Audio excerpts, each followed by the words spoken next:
Reading through the Bible in 1 year, April 3rd, Leviticus chapter 6, Psalms 5 through 6, Proverbs 21, and Colossians chapter 4.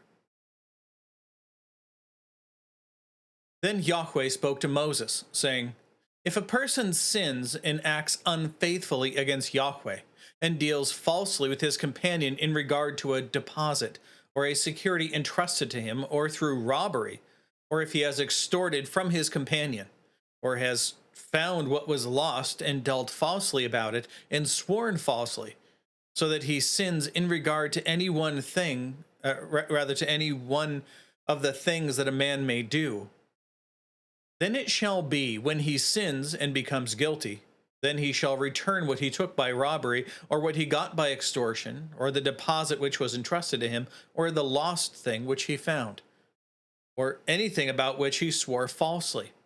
And he shall make restitution for it in full, and add 1/5 more.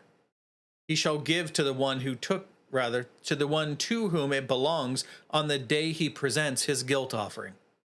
Then he shall bring back to the priest, then he shall bring to the priest his guilt offering to Yahweh, a ram without blemish from the flock, according to your valuation, for a guilt offering. And the priest shall make atonement for him, before Yahweh, and he will be forgiven for any of the things which he may have done to incur guilt. Then Yahweh spoke to Moses, saying, Command Aaron and his sons, saying, This is the law for the burnt offering. The burnt offering itself shall remain on the hearth, on the altar, all night until the morning, and the fire on the altar shall be kept burning on it. And the priest shall put on his linen robe, and he shall put on he should put on undergarments next to his flesh, and he shall raise up the ashes to which the fire reduces the burnt offering on the altar, and place them beside the altar. Then he shall take off his garments, and put on other garments, and carry the ashes outside the camp to a clean place. And the fire on the altar shall be kept burning on it. It shall not go out. But the priest shall burn wood on it every morning, and he shall lay out the burnt offering on it, and offer up in smoke the fat portions of the peace offering on it. Fire shall be kept burning continually on the altar, and it shall not go out. Now, this is the law of the grain offering. The sons of Aaron shall bring it near before Yahweh in front of the altar. Then one of them shall raise up from it a handful of the fine flour of the grain offering, with its oil and all the frankincense that is on the grain offering. And he shall offer it up in smoke on the altar, a soothing aroma, as its memorial offering to Yahweh. What is left of it Aaron and his sons shall eat. It shall be eaten as unleavened cakes in a holy place. They shall eat it in front of the court of the tent of meeting. It shall not be baked with leaven. I have given it as their share from my from my offerings by fire. It is most holy, like the sin offering and the guilt offering. Every male among the sons of Aaron may eat it. It is a perpetual statute throughout your generations, from the offerings by fire to Yahweh. Whoever touches them will be set apart as holy. Then Yahweh spoke to Moses, saying, This is the offering which Aaron and his sons shall bring near to Yahweh on the day when he is anointed. The 1/10 of an ephah of fine flour as a regular grain offering, half of it in the morning and half of it in the evening. It shall be prepared with oil on a griddle. When it is well stirred, you shall bring it. You shall bring near the grain offering in baked pieces as a soothing aroma to Yahweh. And the anointed priest who will be in his place among his sons shall offer it. By a perpetual statute, it shall be entirely offered up in smoke to Yahweh. So every grain offering of the priest shall be burned entirely. It shall not be eaten. Then Yahweh spoke to Moses, saying, Speak to Aaron and to his sons, saying, This is the law of the sin offering. In the place where the burnt offering is slaughtered, the sin offering shall be slaughtered before Yahweh. It is most holy. The priest who offers it for a sin offering shall eat it. It shall be eaten in a holy place, in the court of the tent of meeting. Anyone who touches its flesh will be set apart as holy. And when any of its blood sprinkles on a garment, in a holy place you shall wash what it was sprinkled upon. Rather, what was sprinkled on. There we go. Also, the earthenware vessel in which it was boiled shall be broken. And if it was boiled in a bronze vessel, then it shall be scoured and rinsed in water. And every male among the priests may eat of it. It is most holy. But no sin offering, of which any of the blood is brought into the tent of meeting to make atonement in the holy place, shall be eaten. It shall be burned with fire. Move on now to Psalms 5 through 6.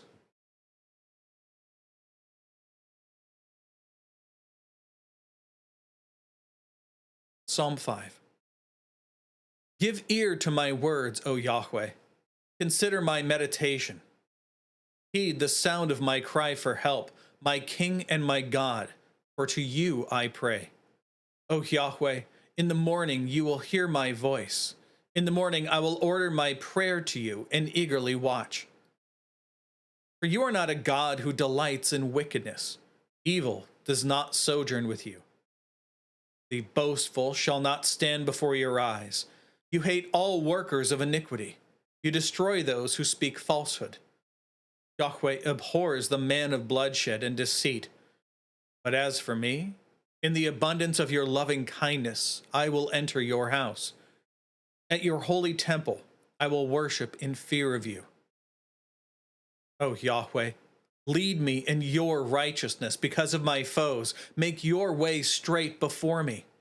There is nothing reliable in their mouth. Their inward part is destruction itself. Their throat is an open grave.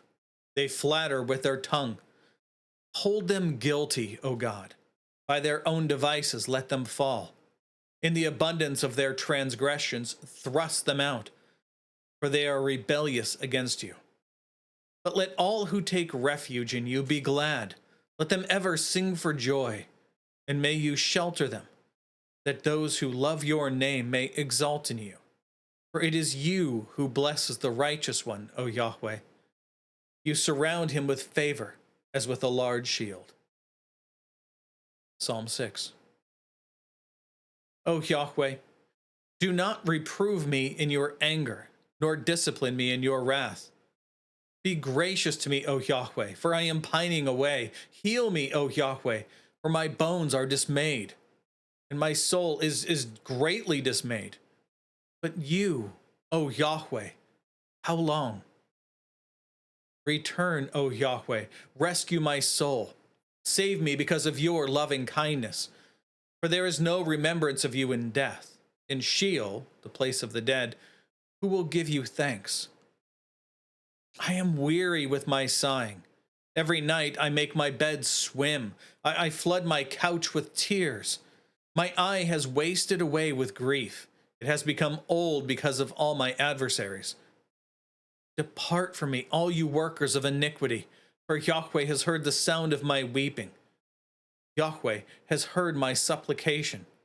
Yahweh receives my prayer. All my enemies will be ashamed and greatly dismayed.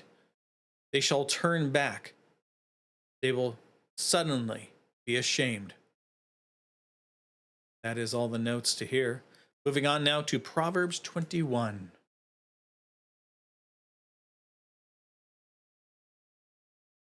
The king's heart is like channels of water in the hand of Yahweh. He turns it wherever he pleases. Every man's way is right in his own eyes, but Yahweh weighs the hearts. To do righteousness and justice is chosen by Yahweh over sacrifice. Haughty eyes and a proud heart, the fallow ground of the wicked, are sin. The thoughts of the diligent lead surely to profit, but everyone who is hasty comes surely to poverty. Working for treasures by a lying tongue is a fleeting breath by those who pursue death. The destruction of the wicked will drag them away because they refuse to do justice. The way of a guilty man is perverse, but as for the pure, his work is upright. It is better to live on the corner of a roof than in a house shared with a contentious woman. The soul of the wicked craves evil. His neighbor finds no favor in his eyes. When the scoffer is when the scoffer is punished, the simple becomes wise. And when one considers wisdom, he receives knowledge. The righteous one considers the house of the wicked, turning the wicked to ruin. He who shuts his ear to the outcry of the poor will himself also call and not be answered. A gift in secret subdues anger, and a bribe in the bosom, strong wrath. To do justice is pleasure for the righteous, but is ruin to the workers of iniquity. A man who wanders from the way of insight will rest in the assembly of the dead. He who loves pleasure will become a poor man. He who loves wine and oil will not become rich. The wicked is a ransom for the righteous, and the treacherous in the place of the upright. It is better to live in a desert land than with a contentious and vexing woman. There is desirable treasure and oil in the abode of the wise, but a foolish man swallows it up. He who pursues righteousness and loving kindness finds life, righteousness, and glory. A wise man goes up to the city of the mighty and brings down the stronghold in which they trust. He who keeps his mouth and his tongue keeps his soul from troubles. Arrogant, haughty, scoffer are his names, who act with arrogant fury. The desire of the sluggard puts him to death, for his hands refuse to work. All day long he is insatiably craving, while the righteous gives and does not hold back. The sacrifice of the wicked is an abomination. How much more when he brings it with a wicked scheme? A false witness will perish, but the man who listens will speak on forever.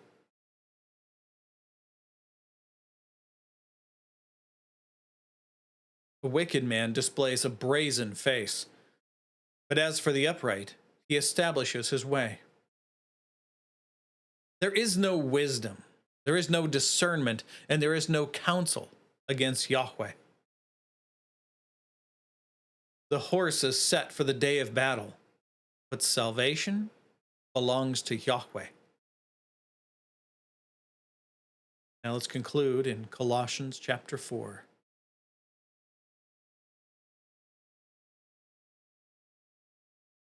Paul continues. Masters, show to your slaves what is right and fair, knowing that you too have a master in heaven.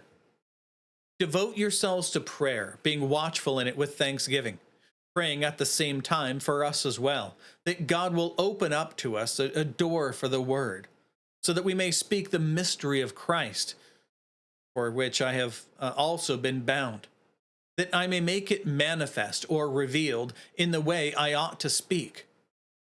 Walk in wisdom toward outsiders, redeeming the time. Let your words always be with grace, seasoned with salt, so that you will know how you should answer each person.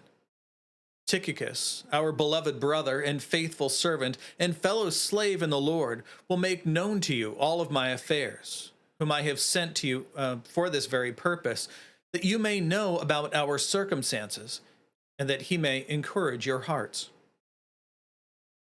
And with him, Onesimus, our faithful and beloved brother, who is one of you. They will inform you about the whole situation here. Aristarchus, my fellow prisoner, sends you his greetings, and also Mark, the cousin of Barnabas, about whom you received instructions. If he comes to you, welcome him. And also Jesus, who is called Justice. These are the only fellow workers for the kingdom of God who are of the circumcision, and they have proved to be a comfort to me. Epaphras, who is one of your number, a slave of Christ Jesus, sends you his greetings, always striving for you in his prayers, that you may stand complete and fully assured in all the will of God. For I testify for him that he has a deep concern for you and for those who are in Laodicea and Hierapolis. Luke, the beloved physician, sends you his greetings, and also Demas. Greet the brothers who are in Laodicea, and also Nympha, and the church that is in her house. And when this letter is read among you, have it also read in the church of the Laodiceans, and you, for your part, read my letter that is coming from Laodicea. And say to Archippus, take heed to the ministry which you have received in the Lord, that you may fulfill it. This greeting is in my own hand, Paul. Remember my chains. Grace be with you. And that is all for today. That is all the text and all of the notes as well. So, God willing, we'll be back tomorrow. Behold, the word of the Lord.